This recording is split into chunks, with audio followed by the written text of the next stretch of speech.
السلام علیکم دوستو، گنجا بھکاری عمران سیریز سلسلے کا 6واں حصہ۔ بات سنو مسٹر، ایک کرخت سی آواز گونجی اور جانے والے ایک ادھیڑ عمر شخص نے مڑ کر دیکھا۔ اسے اپنے پیچھے ایک نوجوان مگر انتہائی مجہول صورت بھکاری نظر آیا، جس کے سر کے بال بری طرح بکھرے ہوئے تھے، چہرے پر پھوڑوں کے نشان تھے، کپڑے پھٹے ہوئے تھے اور آنکھوں میں ہلکی ہلکی نمی سی تیر رہی تھی۔ اسے شدید حیرت ہوئی کہ بھکاری کیا کہنا چاہتا ہے۔ کیا بات ہے؟ اس کی آواز میں حیرت کے ساتھ ساتھ قدرے سختی بھی نمایاں تھی۔ کیا تم خدا کو مانتے ہو؟ بھکاری کا لہجہ بددستور کرخت تھا۔ بالکل مانتا ہوں۔ اب ادھیڑ عمر آدمی کے لہجے میں صرف حیرت ہی تھی۔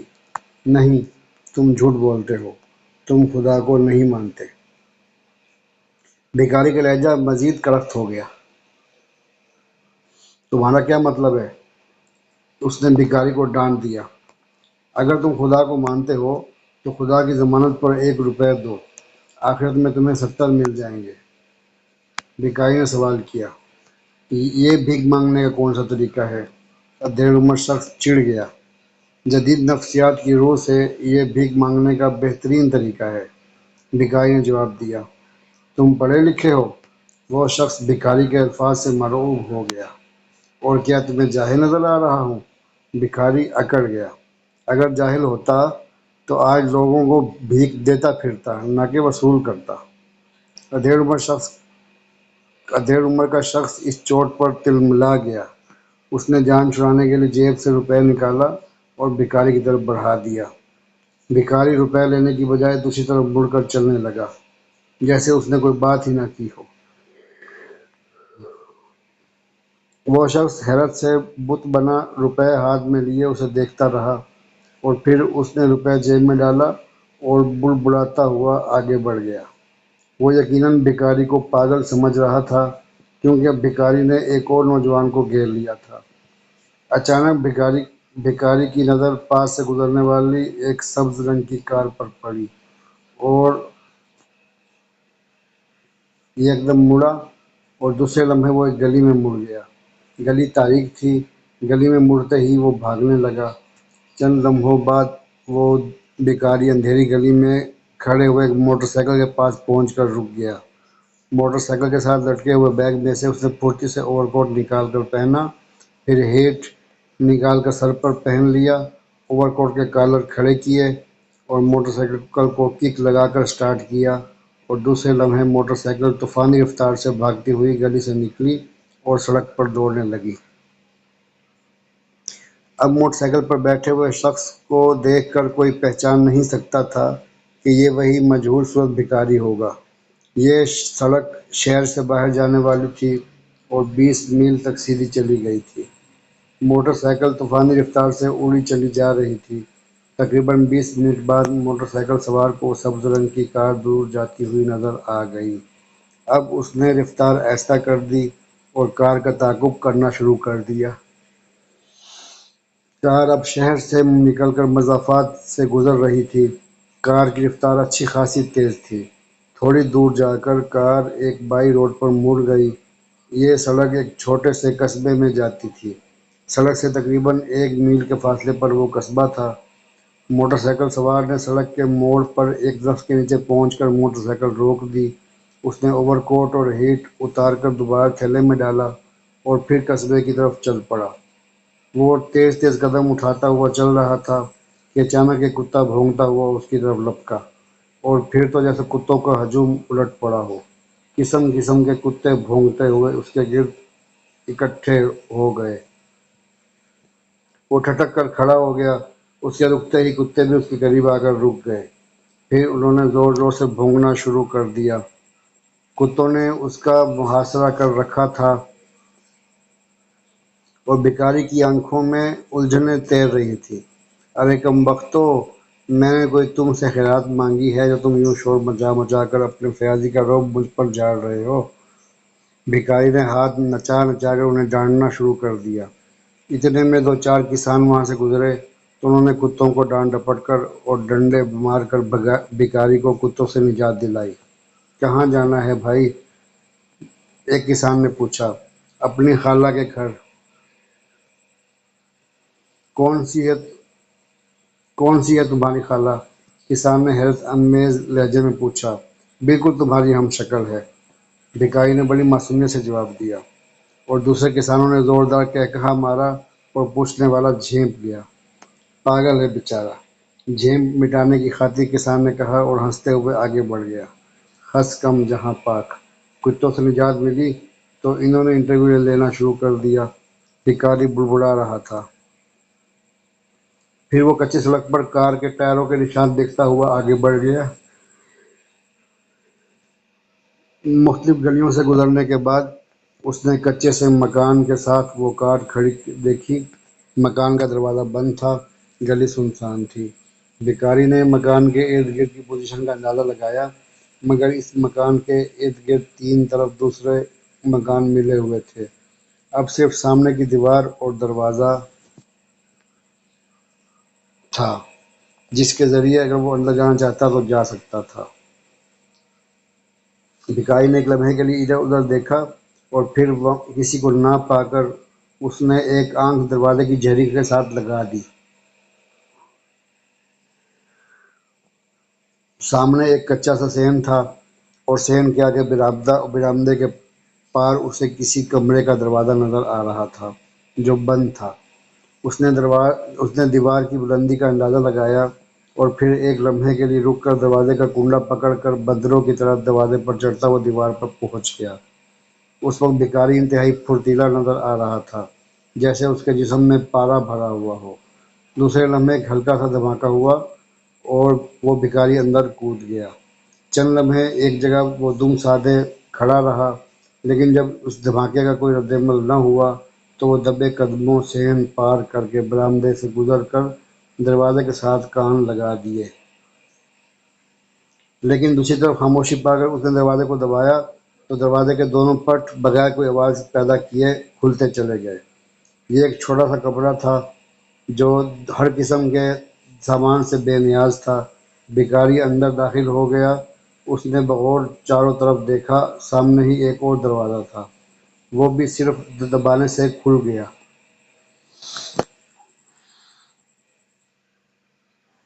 پھر جب بھکاری کمرے میں داخل ہوا تو یہ دیکھ کر حیران رہ گیا کہ اس کمرے میں ٹوٹی پھوٹی چارپائیوں اور ارد گرد گندے کپڑے اور میلی رضائیاں بکھری پڑی تھیں۔ یہ کمرہ ہر لحاظ سے بھکاریوں کا مسکن نظر آ رہا تھا، اور پھر اس کمرے میں اور کوئی دروازہ نہ تھا۔ وہ حیرت سے چاروں طرف دیکھتا رہا کہ اب کہاں جائے۔ وہ سوچ رہا تھا کہ وہ کسی غلط مکان میں آ گیا ہے۔ آخر وہ کار والے کہاں غائب ہو گئے؟ اچانک اسے ایک ہلکا سا کھٹکا سنائی دیا اور وہ پھرتی سے ایک ٹوٹی ہوئی چارپائی کے نیچے گھس گیا۔ پھر سامنے والی دیوار کا کچھ حصہ ایک طرف ہٹتا چلا گیا، اب وہاں خلا تھا۔ دوسرے لمحے ایک دیو ہیکل، لمبا، تلنگا اور انتہائی قابل رشک صحت کا مالک نوجوان باہر آیا۔ چارپائی جس کے نیچے بھکاری چھپا ہوا تھا اس خلا کے عین سامنے تھی۔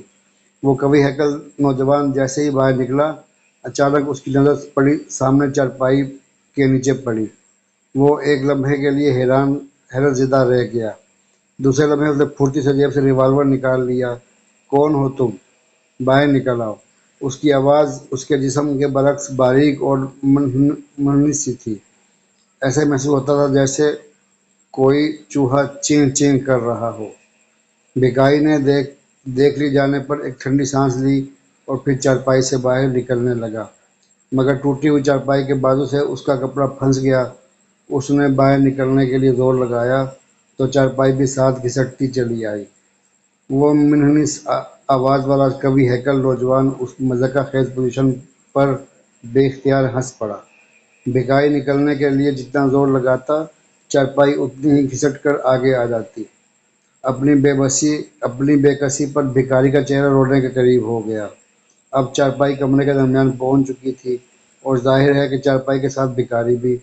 اور پھر اس سے پہلے کہ وہ نوجوان کچھ کرتا، بھکاری نے ہاتھ بڑھا کر اچانک نوجوان کی ایک ٹانگ کھینچ لی اور وہ دھڑم سے فرش پر آ گرا اور ریوالور اس کے ہاتھ سے نکل کر ایک طرف جا گرا۔ اب بھکاری اچانک سیدھا کھڑا ہو گیا، چارپائی پیچھے الٹ گئی، اور پھر بھکاری نے پھرتی سے ریوالور اٹھا لیا۔ اب خاموشی سے کھڑے ہو جاؤ، بھکاری نے سرد لہجے میں نوجوان کو حکم دیا جو اٹھنے کی کوشش کر رہا تھا۔ بھکاری نے چارپائی میں کپڑا اچانک پھٹ جانے سے پورا فائدہ اٹھایا تھا۔ وہ نوجوان اب بے بسی سے اٹھ کھڑا ہوا، مگر دوسرے لمحے ریوالور بھکاری کے ہاتھ سے نکلتا چلا گیا۔ مہنگائی ختم کرو، ہمیں روٹی کپڑا مہیا کرو، موجودہ حکومت مرد آباد، انقلاب انقلاب۔ ہم اپنی غربت کا انتقام لیں گے، لوٹ لو مار ڈالو، ہائے ہائے۔ دارالحکومت کا مین بازار اچانک ان خوفناک تخریبی نعروں سے گونج اٹھا، اور مین بازار میں سے نکلنے والی ہر گلی سے بھکاریوں کے گروہ کے گروہ مین بازار میں جمع ہونے لگے۔ چند ہی لمحوں بعد عجیب وضع کے بھکاریوں سے تمام بازار بھر گیا۔ یہ ایک بہت بڑا جلوس تھا جس کے تمام تر شرکا بھکاری تھے۔ عجیب و غریب ہیئت، ننگے پیوند زدہ وحشت زدہ پاگلوں کی طرح اچھل اچھل کر یہ خوفناک نعرے لگا رہے تھے۔ مین بازار بڑی بڑی دکانوں پر مشتمل تھا جن کے اندر کروڑوں روپے کا سامان بھرا ہوا تھا۔ بڑی بازار گاہکوں سے بھرا ہوا تھا۔ تمام لوگ سائیڈوں میں ہٹ گئے اور دکانداروں سمیت تمام لوگ دلچسپی سے ان منفرد جلوس کو دیکھنے لگے۔ لوٹو مارو، آگ لگا دو ان سرمایہ داروں کو۔ اچانک جلوس سے ایک زوردار نعرہ گونجا، اور پھر دیکھتے ہی دیکھتے بازار میں بھاگ دوڑ مچ گئی۔ بھکاری دیوانہ وار دکانوں میں گھس گئے، انہوں نے لوٹ مار شروع کر دی۔ لوٹ مار کے ساتھ ہی اچانک چند بھکاریوں نے ہاتھ میں پکڑے ہوئے تھیلوں میں سے ریوالور نکال لیے، اور پھر پورا بازار فائرنگ سے گونج اٹھا۔ اس کے ساتھ ہی چیخوں اور کڑاہوں کا ایک طوفان اٹھا، اور پھر دکانوں سے آگ کے شعلے بلند ہونے لگے۔ سارے بازار میں ایک خوفناک ادھم مچ گیا تھا۔ نہ جانے کس کو اس افراتفری میں بھی پولیس کو فون کرنا یاد رہا، اور پھر تقریباً 15 منٹ بعد مین بازار کے ارد گرد پولیس کی گاڑیوں کے سائرن چیخ چیخ کر اپنی آمد کا اعلان کرنے لگے۔ پھر پولیس کے دستے رائفلیں اٹھائے مین بازار میں گھس آئے۔ سائرنوں کی آواز ہوتے ہی بازار میں ہونے والے بے تحاشا فائرنگ اچانک رک گئی، اور لوٹ مار کرنے والے بھکاری نزدیکی گلیوں میں بھاگنے لگے۔ اس وقت جب پولیس کے دستے مین بازار میں گھسے، بازار میں کوئی بھکاری نظر نہ آ رہا تھا۔ ہر طرف مردہ اور زخمی مرد، عورتیں، بچے پڑے ہوئے تھے۔ تمام سڑک پر خون پھیلا ہوا تھا، اور آگ پوری طرح تیزی سے مختلف دکانوں کو اپنی لپیٹ میں لے رہی تھی۔ چند لمحوں بعد وہاں فائر بریگیڈ اور ایمرجنسی گاڑیاں پہنچ گئیں، اور زخمیوں اور لاشوں کو تیزی سے ایمبولینس گاڑیوں میں ڈال کر ہسپتال پہنچایا جانے لگا۔ مین بازار میں پولیس ہی پولیس پھیل گئی۔ پولیس کے بہت سے دستے مختلف گلیوں میں بھکاریوں کے پیچھے بھاگنے لگے، مگر بھکاری تو اس طرح غائب ہو گئے تھے جیسے گدھے کے سر سے سینگ۔ فائر بریگیڈ والے آگ کے غضبناک دیوتا سے لڑائی میں مصروف ہو گئے۔ چاروں طرف ایک عجیب خوفناک سما تھا۔ پھر وہاں پولیس کے اعلیٰ افسران، کمشنر، ڈپٹی کمشنر اور اعلیٰ سرکاری حکام کا ایک جمگھٹا لگ گیا۔